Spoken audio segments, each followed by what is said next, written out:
Welcome to the book review of the month. In today's video, we are privileged to have Professor Peter Amuka, who has published a book entitled Wanjira and Her Hitlers. Welcome, Professor. Perhaps just to set us moving, why did you write this book? I wrote this book because, first of all, I just wanted to tell a story. And the second thing is that I wanted to tell a story about gender issues, gender based violence. I wanted to philosophize about it a little by telling a story. Thank you very much. Perhaps just a brief synopsis of the book. Mm. What is it all about in terms of the story? The story is about Wanjira and her problems with men in and out of the academy. She's abused and she tries to hit back by withholding from withholding herself from close interactions with men. And the other thing, of course, is just that it is a protest. She protests against the way women are regarded by men, particularly in the university setting, in the academy. But she also, I think, focuses on, tells her stories about her experiences outside the academy until she finally decides that there's no point even in being married. She tries to be a single mother and thinks that gender relations must be revolutionized, must be changed so that the woman is free and human enough.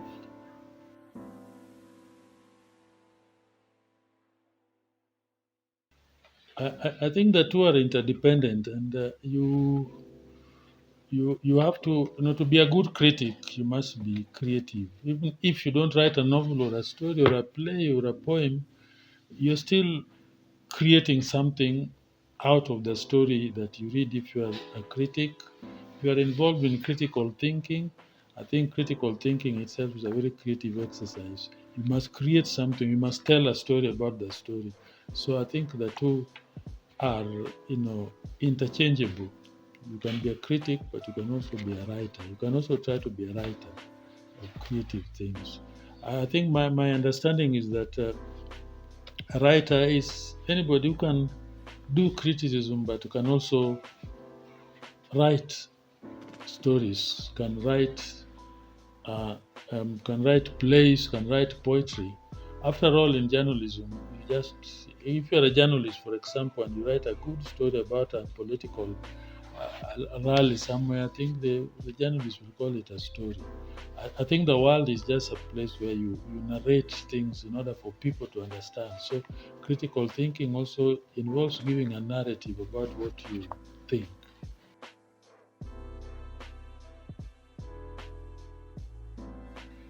I published a story that I like, but most people don't like, called Late.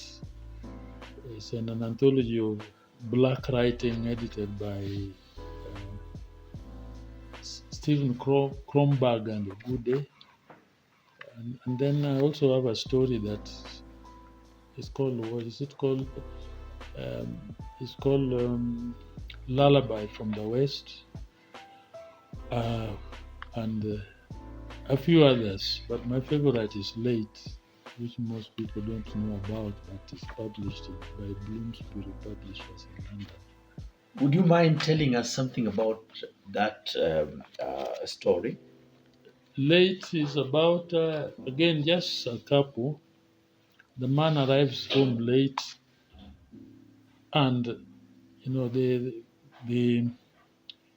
the lady interacts. The story just takes her. It happens overnight, but it runs across those people's life for 10 years. They've been using contraceptives so that they don't have children, and the man says he's still preparing before he can really have those dependents called children and so on. So the argument is about his lateness in coming home when he's really high, but also is late in so many ways. He's not getting rich enough, but he's not even having children. And the lady protests and says, after 10 years, it must stop. We have nothing to celebrate after 10 years. They are late for everything, late for having a family, late in so many ways. So it is a short story of about 16 pages, but it covers many things and many things about doing things late, about delaying. But the important thing for the lady there, is she's waited for too long, and they argue about that. I think the story ends around that argument about not having a family, being embarrassed among fellow women when they are celebrating even 10 years of independence. She can't celebrate anything about 10 years of marriage. That's very interesting. Let's go back to the book of the month, Wanjira and Her Hitlers. Those who have read this book claim that you had something against your colleagues at the university and that you deliberately went out of your way to write a book that is so critical about them and about what goes on at the university. I think most writing is biographical, about experiences. I'm unfortunate that I've not worked anywhere beyond the university setting. So some of these things are rumors, some of them may be true, but I think I just created a story about an imaginary lady called Wanjira. I think the things that happen to the university, of course, are a reflection maybe of things that happen outside. How, you know, people in positions of power, like being lecturers and being in control of people's fate, can use their positions to exploit, to misuse.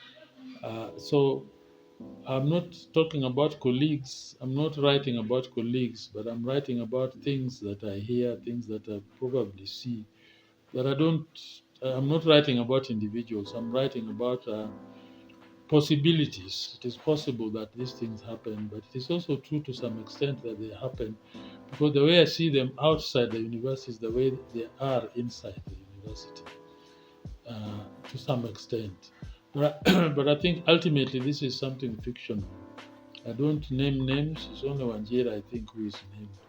The professor is anonymous, and so it is just fiction. It is not a reflection of real individuals.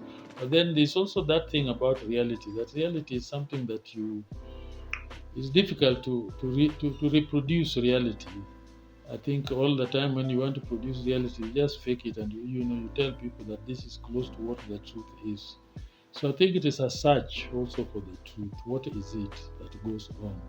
It is not necessarily, this is not exactly what is in this text, but I think literature normally deals with possibilities, not necessarily the truth. While discussing this book at Kakamega Book Club, members thought that it was biographical and that the professor in this book is Peter Amuka. It is not Peter Amuka. It can't be. And how would you say it is biographical? Because most people don't know. Maybe you're the maybe you, but most people don't know me that deeply. But because I think the mistake that I always make is when I write my stories, I use the I pronoun as if it is me. So I can tell you right now that the story called Late is Eyes. It is like I'm the one narrating it. The central character is the narrator. I think it sounds very personal because of the kind of the voice is like is me, but I'm telling the story. I'm not the story. I think so. It is not me. But reading. I think we in theory we say reading is reading a story and interpreting. It is always a misreading. So I think it is a misreading that the professor is me. But like I said, this is the stories are about possibilities. So one can read me into it, but also read me out of it. Like just like they read others, and others may see themselves there. But the story is not supposed to be biographical. Of course, a critic can read it the way he wants, and see biographical things that he may associate me with. But largely, it is just a fiction. Wanjira is just a possibility. I'm fully aware that you went to school at the University of California. Can you briefly tell us the difference between the relationship between lecturers in the United States of America and lecturers with their students in Kenya? Uh, I think the lecturers in the US, they tend to look neutral and unattached to their students. Um, ours, I mean, they didn't seem to me to be using students the way we do, exploiting particularly the gender issues. You don't see it as easily as you see. You don't hear students complaining, although there are students who complained, I think, in one university in California. But at the University of California, Los Angeles, where I was, I didn't see it, partly because the university is also huge, over 40,000 students. And I think the difference between those students and ours, or even the lecturers, is that people seem to be so absorbed in what they are doing, you don't even want to believe something goes on between a student and a lecturer. But in our case, I think it is easier because, like, if you're at Moi University, you're operating in a very small place, very small town called Eldoret, so you can see very many things. But in a megalopolis like Los Angeles, you don't know, you can't really get to know what happens. But people try as much as possible to distance, um, academics try to distance themselves from seeming to be interacting romantically with their students or trying to engage them in relationships. I think the size of the city or the county of Los Angeles is such that many things go unnoticed, as opposed to, say, where more universities or any other university, we are relatively small. So small that I can guess very easily that something is going on. I think the other thing is that in our setting, most people seem to really mind other people's business. I want to know what my colleague is doing, and he wants to know why are you talking to so and so. Most people mind others' business among us, and those. I mean, there's a lot of individualism in an American setting. People seem to be set on what they are doing, and they don't want seem to be to care that I may be doing this or that with the students. So it's very difficult to notice this, but it goes on. I think ultimately, when you read papers, we are ultimately just the same. That thing about gender relations, that thing about you know trying to have affairs, it is universal. I think it applies to all human beings, except the way it is done may vary according to environment. A lady called Selfa asks this question: why did you make Wanjira suffer the fate that she suffers towards the end of the story? Exactly what message did you want to pass to young ladies? I wanted to say, among other things, that marriage is not the only destination for women. Our cultures in Kenya are such that we treat women as if the only destination for them is marriage. The only destination for them is that they must relate to men and be exploited by men to satisfy certain cultural requirements.